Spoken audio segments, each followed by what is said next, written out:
So here we are at Retreat Finder's new website and the homepage of retreatfinder.com. As you can see, it's had a drastic facelift and is modernized and fresh and brand new. So I'm going to give you a little bit of a tour of the Retreat Finder site now. When the visitor first lands on the site, they're greeted with this search bar in which they can search for any topic of the retreat or by any location. That's going to be the main theme as we go through this. You're going to see that the two main ways to search for retreats are by keyword or topic and by location.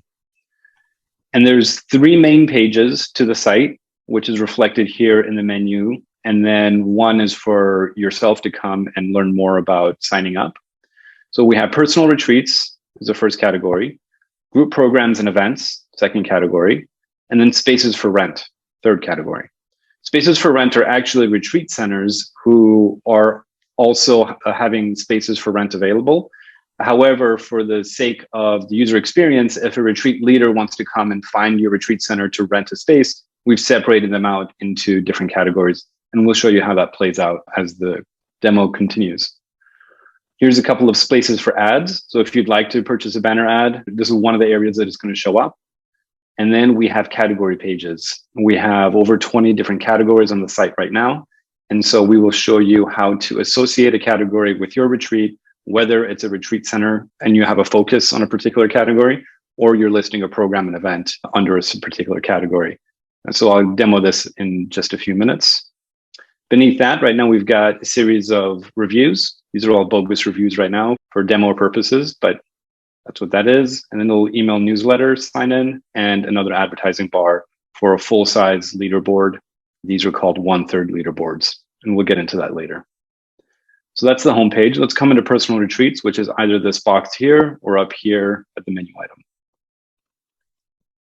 So on the retreat centers page, the visitor is greeted with a large map. We've focused it on the United States by default. However, this can be scrolled around, and we're going to have obviously retreat centers all over the world here. And people will be able to zoom in and out and go into their local area to find out what retreat centers are close to them. Again, another search bar. And then in this area, we have an area for featured retreat centers. At a particular level of membership, which we'll discuss later, your retreat center will have an opportunity to be presented here. And each time the page loads, this will be refreshed with new retreat centers that are featured. Again, some more reviews for people that land on this page first. The ads, categories, which I'll show you what this looks like when we go into that section. And then here, people can search by location, can click whatever location the retreat center is in, and it'll give them search results. And I'll show you that in just a moment. Coming back up, I'll now go to programs and events. This is going to be a similar layout. And in this case, we're focused on programs and events. You'll see that the search bar now has an additional date field. So the dates are now searchable. That's what differentiates programs and events from retreat center listings on a technical side. Again, we're going to have featured programs and events here. And at a certain level of membership, your program and event will be listed here. Otherwise, it goes into the database for the search experience. And I'll show you what that looks like. And then here we have a carousel with upcoming dates. So as people can search what dates might be coming up, it's going to present all of the different programs and events on that date. However, these aren't filtered by category. So I'll show you in just a minute, if somebody's interested by topic, how they can go to a category page and search programs and events related to your retreat program. More ads, category pages, links to the category pages, and then locations again. Finally, spaces for rent is the third page. Retreat centers with spaces for rent. That date field goes away. This is now going to be searching retreat centers again. We got the featured section again. And then in this case, there's an additional filtering criteria where people can search by event space capacity. And then when they click this, it'll go to the search experience. So I'll give you an example. I'll click this. This is a great opportunity for me to show you the search results experience. So whenever they search for anything, it brings people to this page, which is going to list all of the retreat centers that are related to that category. In this case, it's extra large retreat centers.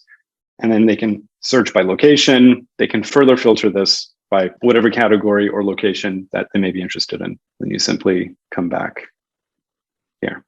Okay, so let's take a look at the category pages next. I'm just going to come to one of these pages to take us into a category page. If you notice here, we have one whole page for retreat centers, one whole page for programs and events. But what if the person is interested in a topic and they're looking for retreat centers and or programs and events related to that topic? So we've taken and created a page for each topic and each category, which is going to present both retreat centers that focus on this particular category or topic, as well as upcoming programs and events that reflect this topic as well.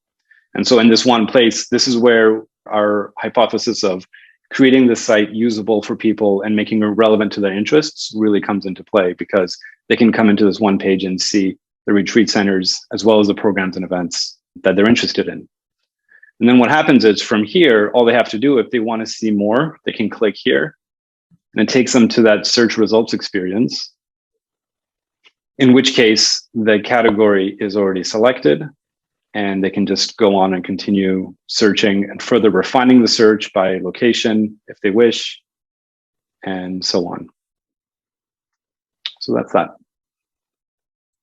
So in addition to making the site modern and fresh, we've also made it mobile friendly for a better user experience on the go. Some other future releases that we have coming up within the next year or two, we have personalized email newsletters that you'll be able to advertise in, an opportunity to promote your retreats through sponsored articles, a way for you to showcase special offers and discounts, and we're also working on our social media presence and our YouTube channel.